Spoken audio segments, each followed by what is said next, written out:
नमस्कार दोस्तों, स्वागत है आपका टेक्नो डिफेंस अपडेट पे। तो दोस्तों आज हम इस वीडियो में जानने वाले हैं एमएमआरसीए डील के बारे में। इससे रिलेटेड कुछ अच्छी न्यूज़ सामने निकल कर आई है। और दोस्तों जहां पर लगातार कयास लगाए जा रहे थे कि ये डील एक तरह से कैंसिल हो चुकी है, भारतीय अब इस डील को नहीं करना चाहता है। ये डील अब अपना जो मौजूदा साइज था उससे और ज़्यादा बड़ी होने जा रही है। तो चलिए दोस्तों अपनी वीडियो को शुरू करते हैं, लेकिन उससे पहले अगर आपने चैनल को सब्सक्राइब नहीं किया है तो प्लीज़ चैनल को सब्सक्राइब कर दीजिए, साथ में बेल आइकन को भी दबा दीजिए ताकि आपको ऐसे ही डिफेंस से रिलेटेड वीडियोस मिलती रहे।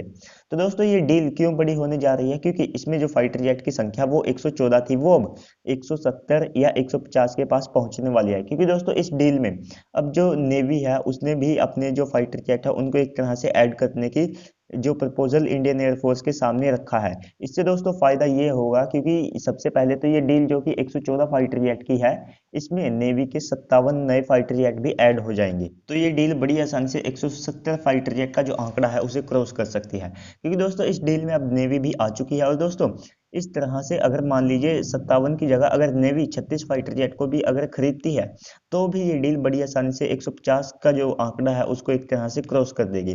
और दोस्तों नौसेना ने अब एक तरह से जो भारतीय वायुसेना है उनको प्रपोजल भेज दिया है, लेकिन दोस्तों अभी तक इंडियन एयरफोर्स की तरफ से कोई रिस्पॉन्स नहीं आया है। हालांकि जल्द आ जाएगा, क्योंकि दोस्तों ये दोनों के लिए बहुत बड़ा फायदे का सौदा है। और दोस्तों इस डील में लगभग जो राफेल फाइटर जेट है उसे एक तरह से फाइनल कर दिया गया है, क्योंकि दोस्तों एमएमआरसी डील में नेवी के लिए केवल राफेल और F-18 सुपर हॉर्नेट है। लेकिन दोस्तों जो F-18 सुपर हॉर्नेट है एयरफोर्स उसे तो बिल्कुल नहीं खरीदेगी। और दोस्तों इस सिचुएशन में जो पूरी तरह से जो कंडीशन अब बन रही है, इसके हिसाब से जो राफेल फाइटर जेट है उसे ही इंडियन एयरफोर्स और साथ में नेवी खरीद सकती है, क्योंकि दोस्तों राफेल ही एक तरह से दोनों की रिक्वायरमेंट को पूरा करता है।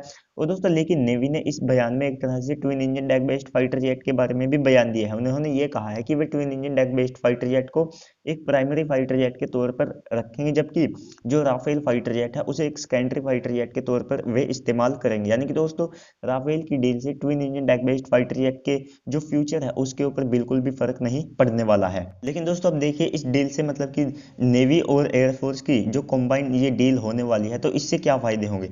तो सबसे पहले तो राफेल का एक तरह से बड़ा ऑर्डर दिया जाएगा, तो इससे मार्स लेवल पर उसका प्रोडक्शन होगा। और दोस्तों आप सबको पता है कि दूसरे देशों ने भी एक तरह से फ्रांस को ऑर्डर देने शुरू कर दिया है।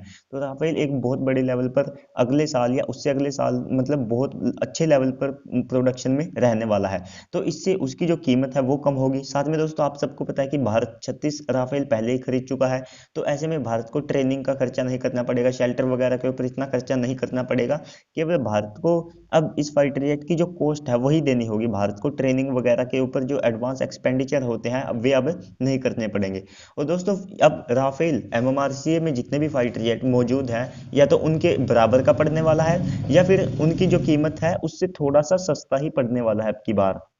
और दोस्तों साथ में फ्रांस ने भी भारत को एक तरह से ऑफर दिया था कि अगर भारत 114 फाइटर जेट की डील में राफेल को खरीदता है तो इससे भारत को 40% डिस्काउंट मिलेगा। तो आप यहीं से अंदाजा लगा लीजिए कि भारत को राफेल कितना ज़्यादा सस्ता पड़ने वाला है। साथ में दोस्तों भारत को इसकी जो ट्रेनिंग वगैरह के ऊपर भी अब नहीं खर्चा करना पड़ेगा। और यही नहीं, भारत को जैसे ही ये फ्रांस से भारत में आएंगे तो भारत इन्हें तुरंत ऑपरेशनल कर सकता है, जबकि आप सबको पता है कि भारत में जो पहला बैच आया था उसको ऑपरेशनल करने में थोड़ा टाइम लगता है। और दोस्तों साथ में इससे भारत को दो और फायदे ये होने वाले हैं कि देखिए सबसे पहले तो जो 114 फाइटर जेट की जो डील होगी या 114 माफ कीजिएगा जो 150 या 170 फाइटर जेट की अब ये जो डील होने वाली है, तो इससे जो राफेल की असेंबली लाइन है जो 150 या 170 फाइटर जेट खरीदे जाएंगे वो पूरी तरह से अब भारत में होगी।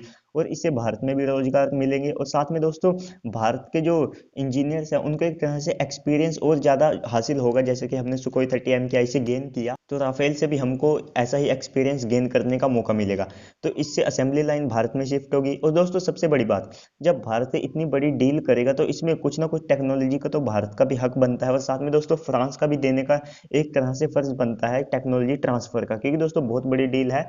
इतनी बड़ी डील पर कोई दूसरा देश बड़ी आसानी से कुछ ना कुछ टेक्नोलॉजी तो बड़ी आसानी से दे सकता है। तो दोस्तों आपको ये न्यूज़ कैसी लगी कमेंट सेक्शन में लिखना बिल्कुल भी मत भूलिएगा। और आपको ये भी न्यूज़ कैसी लगी कि एमएमआरसी डील पूरी तरह से कैंसिल नहीं हुई है।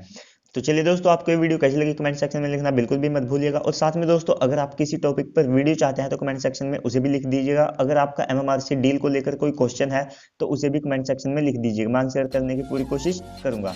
तो चलिए दोस्तों आज की इस वीडियो में इतना ही, मिलते हैं अगली वीडियो में, तब तक के लिए गुड बाय, जय हिंद।